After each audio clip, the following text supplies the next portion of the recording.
Welcome to Whole Team Eats Podcast, a 24/8 media production. Ever wonder who trains your favorite athlete? Join Tim Miller as he takes a look at the behind-the-scenes training of professional and collegiate athletes. Tim connects with trainers, athletes, and others in the sports community to share their stories. This podcast is dedicated to highlighting the work of athletes and trainers to inspire action and build community.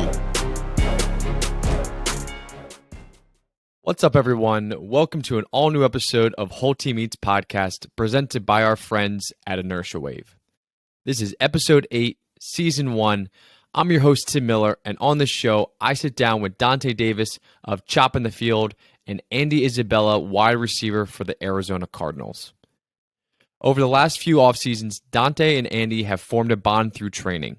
After playing football at Syracuse University, Donte started to find his passion for training. Donte brings the energy and discipline to his athletes, and after a number of years in Virginia, Donte moved to Arizona to expand his training business. On the show, we discuss how Donte's personality and training has helped Andy and other athletes tap into their full potential. Andy discusses what it was like to be an NFL second-round pick and being teammates with players like Deandre Hopkins and A.J. Green. They spend time not only working on the physical part of the game, but countless hours on the mental part as well. They go into detail on the culture that they have built and the standards that each athlete is held to. This show is made possible by our presenting sponsor, Inertia Wave, a new fitness product used by top fitness professionals and coaches worldwide. It's called Inertia Wave, a superior alternative to battle ropes, a lightweight, formidable, portable, affordable metabolic conditioning device weighing only 3 pounds and 9.5 feet long. With over 50 ways to anchor, the Inertia Wave integrated technology engages your core and supercharges your cardiovascular system in 60 seconds or less. That's right, the world record is 60 seconds, all out. Used in sports academies, military, UFC, personal trainers, home fitness, and garage gyms. And within the last 4 years, over 80,000 sold worldwide. Check out this top conditioning device, Inertia Wave, at inertiawave.com. That's INERTIAWAVE.com. Thanks for coming on the show, Donte and Andy Isabella. I wanted to first start off with talking about how training's been to start off the year here. Training been spectacular, I would say, to say the least. You know, we've had a squad out there. Hey, we've been getting busy. It's been hotter than fish grease out on that field. We've been getting better. It's a real deal, man. We really applying pressure every day that we out there some type of way. And we just talked before the show, but applying pressure. So Donte Davis, your name on Instagram is Choppinthefield. Can you give us a backstory of how both of those names, Choppinthefield, and then where you got applying pressure from? Yo, Choppinthefield came from when I was in college. And anytime somebody would make a move and we'll be in the film room, our teammate would yell out, chop, chop, chop in the field. So I was like, yo, when I started my company, I was like, I'm about to be chopping the field with everybody. We're going to be shaking all over this thing, doing our thing, you know what I mean? But it started from college, Syracuse days, and ran from there. And applying pressure, that's something that has evolved more recently over time? Yeah, man. Applying pressure, like I told you earlier, I started saying that like 6-7 years ago. I was coming out with a theme for the offseason. And I told the boys straight up, yo, from here on, all we giving out is goddamn pressure. That's all we giving out. You know what I mean? And they was on boat, and I said, yo, we applying pressure every day.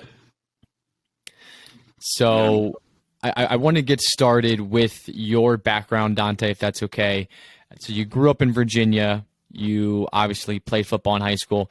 And I wanted to talk about your high school team in general. So you had a lot of talented players on that team. Could you kind of dive into some of the players that you played with?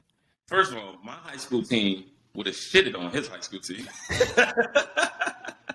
Hey, how far you guys go? Huh? How far you guys go? The state championship. Okay. Yeah. What you mean? I never even heard anyone from Virginia anyway. So Please. Anyway. Ohio got the best football out there. Anyway. Over Virginia any day. Never. I think you know that by recruiting shit. That's a hot debate right there.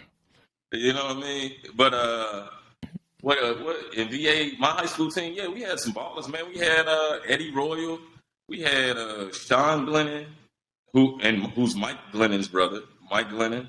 My man Evan Royster was running the show at running back. We had some dudes like John Haley, who played linebacker, who played at Temple. He probably played against you. John Haley played at linebacker, and he played for the Jets. Yeah, yep. And we had boys, man. We had boys. I remember, we used to play against a whole bunch of dogs. I don't know what you talking about. We had high school team. You know what I mean? So you're on this high school team that's stacked. You end up playing your college football at University of Syracuse. Can you talk about what it was? Syracuse University. My apologies.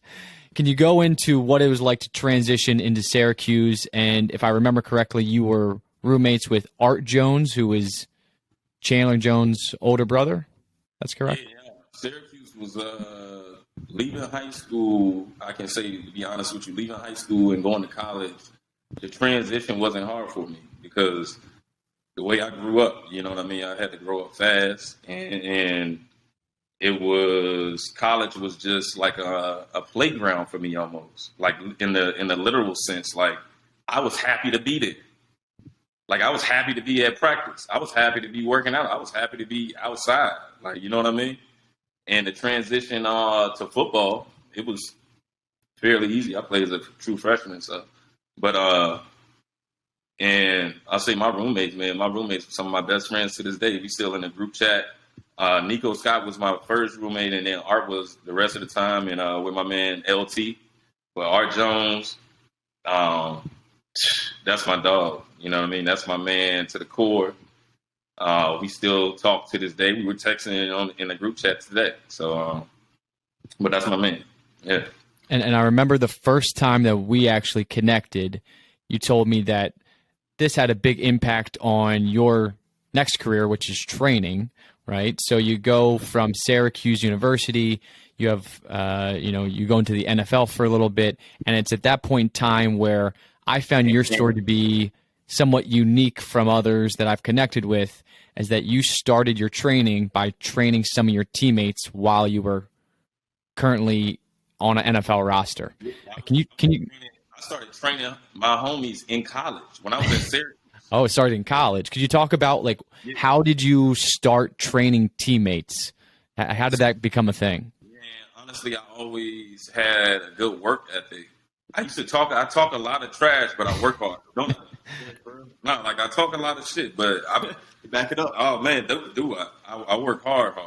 So even in college, like the receivers that came in, or even that was in my grade, I would train them in the off season, and we get our routes right because I knew I could always run good routes. Like, you know what I mean? That was something I was very good at. And on their end, they was cool and accepting to okay, yo, teach me. You know what I mean? Even though we on the same team. And that started in college. And then when I went to Montreal, mainly when I was in Canada, all the guys was like, man, whatever workouts you doing all season, we need to do because you fast all season long. So I was training homies on the team in Canada too. Yeah, I've never heard of somebody training their teammates while they're currently playing with them. So you're the first. You are the first to come out and say that. Most people start their training business after their playing career, but you were actually doing it while you were still actively playing. And I actually thought it was after college, but you're telling me opposite, that it actually started in college, which is interesting. Yeah. To get your peers to trust your work ethic to a point where they're now looking up to you and saying, hey, whatever you're doing is working. Can you please just kind of share some of what you're doing and train me? I guess in addition to the trainers of, Syracuse and on the other football teams that you were a part of, they're putting their trust in you as a teammate to train them. It was it's like I say, it was very cool in the sense of they were being accepted to it, And it's like we had a good relationship. It wasn't, they didn't even see it as, hey, he has like an authority over me. It's literally in the sense of, this dude can do some things I want to do. Can you teach me? And I mean, in college, my man Mike Williams, when we both came in as freshmen, he was like, yo, teach me how to run and stick that out route like you do. Mike Williams, that was playing in Tampa Bay, Mike was killing it. I was telling you about Mike today. Yo, that's crazy. I was telling him about Mike this morning. I said, yo, Mike Williams might be like the best receiver I played with, hands down. You know what I mean? My dog was crazy with it. So in college, I would train Mike Williams with some routes, Marcus Sales, who played for the Giants, and some more boys on our team. And then it went from there. They was like, man, you know what you're talking about. So. Yeah, it's crazy to hear that these guys who went on to have NFL careers kind of started with some of your training principles that you kind of started with back in college. That's interesting to hear. So you graduate from college. You have a brief stint after college on a few different teams. And is it at that point, I think it's 2015, 2016 at that point that you start to get into training. Is that correct? Yep. That's when I said, you know what? I'm going to do my own thing. I know how I act and I know how I talk. I know I can't work for nobody's company. You know what I'm saying? I think I told my mom that. I was like, yo, I know I can't work for nobody, so I got to do my own thing. And I was like, I'm going to do what I know. That I know this game so well, like I can wake up and I don't have to really think about like, go read a bunch of books and try to find out information. You know what I mean? Even though I always want to learn shit, but it's not like I'm that far behind the 8 ball. So 2015, I rolled the dice, and they've been hitting 7 ever since. Would you say that, I mean, obviously it's natural for you, but it seems like you love what you do. Like you truly are passionate about what you do day in, day out. Oh, yeah, for sure. And like I told these boys, too, like, this ain't energy. Like, this is straight passion, because energy would have died years ago. Like, you know what I mean? Like, I love doing this shit. They know. He can feel it, too. Every day. It's not just a one day, once a week thing. It's every day. Every day we come out with the energy. Yeah. Ready to go. So they ask me how I'm doing every morning, right? They say, how you doing? You good? You good? I say, I'm better than great. Or I tell them I'm better than you. And Andy, what's your response back to that? I laugh. Yeah. So you're in Virginia, right? Something you were telling me before the show is you had a bunch of athletes that you were training, but to actually get to the point in your business that you wanted to get to, which is to take that next step and deal with athletes like Andy, who's in the NFL, was to move out to somewhere warmer weather, I'm assuming, like Arizona. Yeah, for sure. I looked up, to be honest with you, like Arizona, California, and Miami. I said, if I go to Miami, I might go a little crazy down there. You know what I mean? I don't know how to train down there do it. But I was like, that's serious. I was like, yo, if I go to Miami, I might go a little crazy. And I was thinking about Arizona. It was cheaper at the time. And then actually, Art had told me a lot of people was training in Arizona. And he was like, yeah, I used to train there at, I guess it was API or something back in the day. And he was like, there's a lot of athletes out there, man. You're going to kill it. Just set up shop. That's what I did.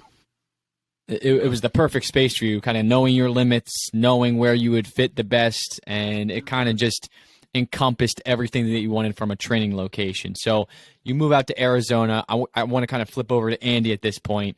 I'm assuming this is where he kind of comes into it. So, Andy, you were selected out of the University of Massachusetts. I believe it was in the second round, right? Second round pick. And you know, you come in as a rookie and your teammates with people like, I guess this most recent year now, you were teammates with the likes of DeAndre Hopkins and AJ Green, who are two of the best wide receivers in the entire league. What is it like being on the same team as wide receivers and being able to like look up and learn from those types of guys? Yeah, you could definitely learn a lot, and just how they approach the game and how they act every single day, and just their energy and how they got that far. And that's something that I aspire be like one day as well. Yeah, and I know they're super talented, right? There's a lot of talent in the NFL. Everybody's at that point where to even make it to the NFL, you have to be really physically gifted. But working with guys like AJ Green and DeAndre Hopkins, I guess they've kind of showed you kind of the roadmap to progress as an NFL player. Can you talk a little bit about that? Definitely, they definitely help elevate my game. Just watching them day in and day out, how they act, and just being around that competitive nature helps you elevate your game as well. Mm-hmm. Absolutely. So since you've made it to the NFL and trained at this level for some time now, how would you say you feel physically now compared to when you entered the league? And I'm assuming that might have something to do with how you've trained with Donte in the offseason. Like, have you obviously... Since I've been training with Donte Davis on the list. Come on, baby. Let him know. You know what I mean? Tell the truth, no lies. But physically, do you feel like you are now at a different point in your athletic career after training with Donte for some time now? Hell yeah, physically and mentally. Mm-hmm. That was my bigger thing, mentally. That's exactly what we talked about this morning, mentally. And that was kind of going to be my next thing I want to talk about was the mental part of the game. The mental part of the game, I would, and Donte, you can talk to this as well, but I would assume that is really what separates, because everybody in the NFL is gifted athletically, but what truly separates athletes from, being just average athletes in the NFL to being top-tier NFL athletes, or even those guys who are kind of borderline on a roster and making an NFL roster, what separates them in training camp and in preseason games is the mental aspect of the game. Can you talk about, like how your training has kind of instilled a level of confidence in you, that you've put in the work and the countless hours behind the scenes training, and now when you step on the field, you have a certain level of confidence that you've already done the work, and it's really just second, kind of natural to you at this point? Yeah, I mean, Donte has thrown everything at me. We've done everything, and there's really nothing, not one situation that we haven't done. We do 2-minute, we get as tired as we can and run routes at that point. We do different releases to give me different looks. I mean, we've done all the work, and now you're going to see a show this preseason and into the regular season as well. Yeah. And I wanted to ask you, so you just said Donte's kind of thrown everything at you, and I've seen that just from what's on social media from some of Donte's athletes is he's working you. Yeah, and that's not even half of it. But what it looks like from an outsider's perspective is, not only are you physically improving day after day, but mentally you're working on the different aspects of the game and different things that might be thrown on you in real time in a game. But from an athlete's perspective, can you tell us about the culture around training that Donte has built with Choppinthefield and applying pressure and everything that he's kind of built to this point? Can you talk about it from an athlete's perspective, kind of the culture that he's built? The culture is just bringing confidence to all his athletes, and having his athletes come out there and knowing that they're going to dominate, knowing that they're the best, knowing that they're ready for any situation, and just knowing that whatever is thrown at them, that they can endure and overcome it. And that's I think that's the whole thing about Choppinthefield is hey, we gonna go out there and we work, we put in the work, and we know we gonna beat you. Yeah.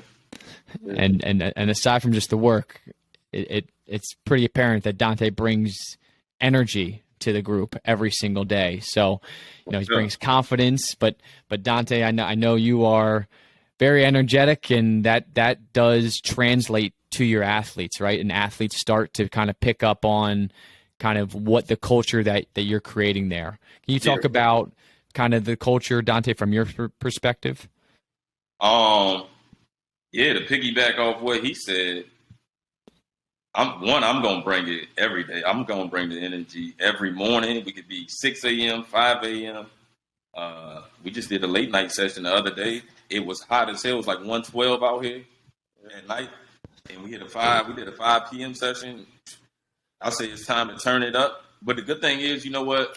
The environment, that we have set so far, we set a standard that even if a newcomer comes in, they understand the standard that they need to be held to. It's no mediocre. Yeah. Every rep is going to go hard. And if you're not, you're going to hear it from somebody. Yeah, for sure. Even if it's not me, it could be somebody else. Like, they hold each other to a standard. Like, hey, that wasn't a good route. That wasn't a good break. You're doing this wrong. You're doing that wrong. You know what I mean? We out. It's a real family. Yeah, it's a real family environment that builds confidence.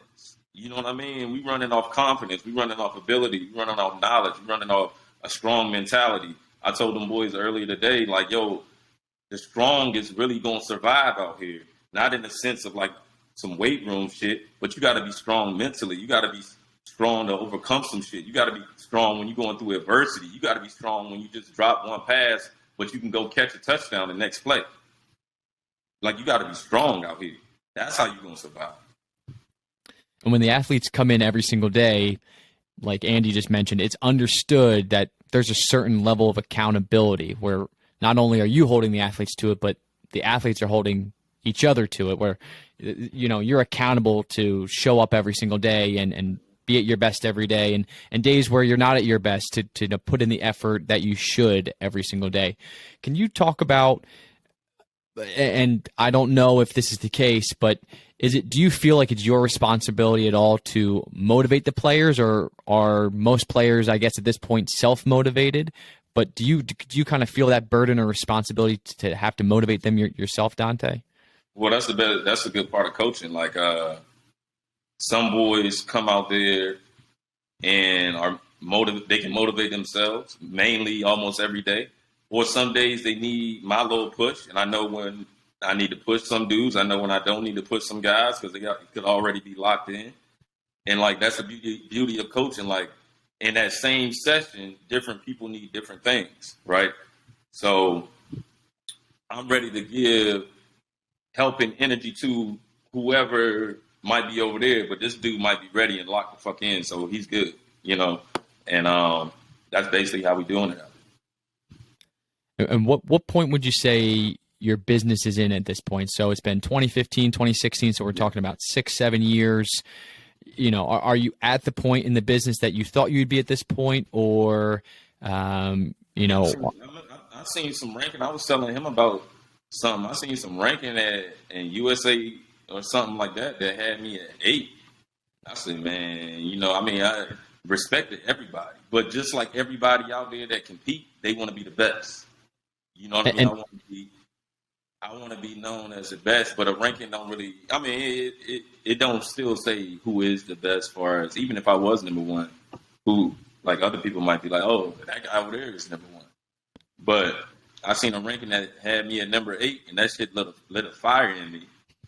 But from 2015 to now, definitely progressed and on the right progression that Choppinthefield I wanted to be in the right direction for us.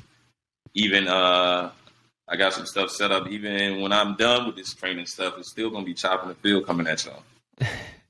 And that ranking that you're talking about, is that for just trainers in general? Is that wide receiver coaches and trainers, or what is that ranking?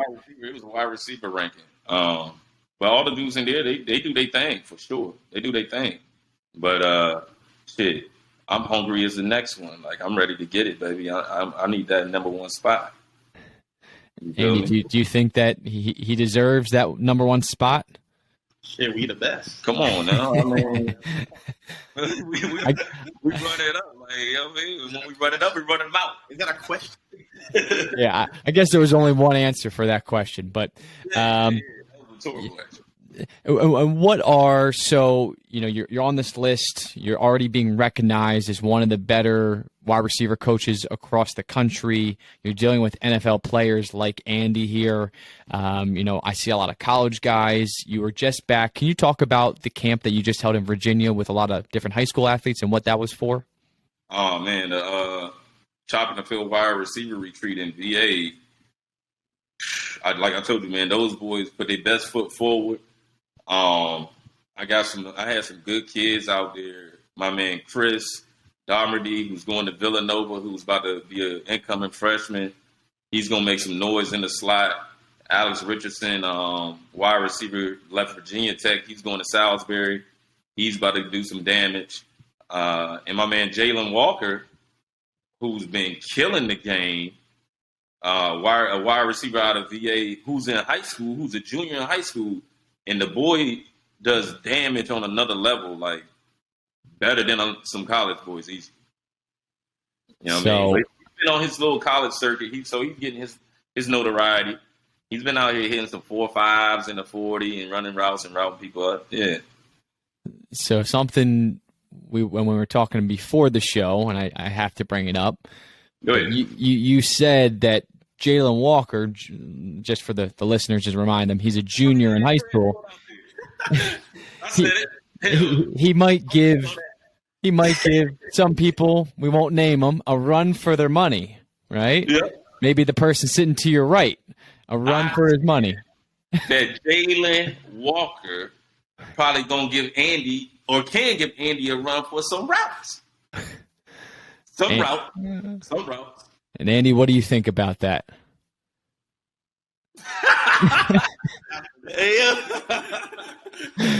That's all you had to say. You didn't have to say anything. That answered it without saying anything. No. Young I'm boy. excited for the young boy. I mean, that's one of the main things that even me coming out and training with Donte and the young kids that come out, and we have a really good couple of young kids out there right now. They're going to be the future, man. It's the future. I mean, it's building them, building their confidence, and Building their teaching game them, at the same time. helping them become men and helping them become leaders in their own right. Mm-hmm. That's the main thing is really helping these young kids grow up to be the people that they can be. And so it goes a lot deeper than just me and Donte training for the NFL and stuff like that. Mm-hmm. Because at one point, the man that I need to be. Mm-hmm. And I hope it goes both ways. I can help him be a better man as well. And teach him For sure. Teach him things. Same way he teaches me things. But at the end of the day, the kids that come out there, it's helping each other. And even I learn from the young kids. So it's nothing. I learn stuff from the young kids every day, and their attitude and the way they go about things. But they definitely look at how me and Tay do things. And even today, we had one drop, and then the young kid came up and The very next drop. And I said, what did I say? I said, who started that? I said, it was for me to start. I said, Andy started that drop. But I said, that wasn't your fault. But they're looking and seeing what we're doing, how we carry ourselves. And at the end of the day, it's about helping them become the men that they need to be. So when they go off to college, at the end of the day, being a trainer, you can be there, but at the end of the day, when you're on that field by yourself, no one's holding your hand. Mm-hmm. So it's preparing for that moment, for when they're on their own, and have them be prepared to be that man that they need to be that person that they want to be. and at one point, Andy, you were that younger kid who looked up to guys in college in the NFL. So I'm sure it gives you some feeling of accomplishment to be able to give back and share your knowledge and experience with those younger guys. But, what does it mean to you to be able to be in that position and give back? I'm sure that means a lot to you just to even be in that position. Like, you're grateful to be in the NFL, but really in that position to kind of give back to those younger guys. I mean, it's tough. These kids are coming for my job, so, I don't want to give them too much. Right. But no, it's awesome. I mean, I love helping out the kids and helping give them back and helping them. The main thing is build the confidence, because I think the big thing in this world now that everyone sees everyone else, what everyone else is doing, try to compare themselves. Let these kids be who they are and be themselves and have that confidence in knowing that who they are is good enough, and that everyone has something special in them, and let that shit shine bright in the world. I like that. Yeah, everybody got something special. I like that. I like that. Donte, this one, I wanted to go in just real quick, and I know we're going to start wrapping up here in a second, but like kind of your purpose or your why, and like why you love to train and do what you do every single day, but like why is your motivation to get what seems to get the best out of others and reach their full potential? Does that just what gets you out of bed every day? Like, what is your why, and why do you do what you do every day? My family first. That's easy, hands down.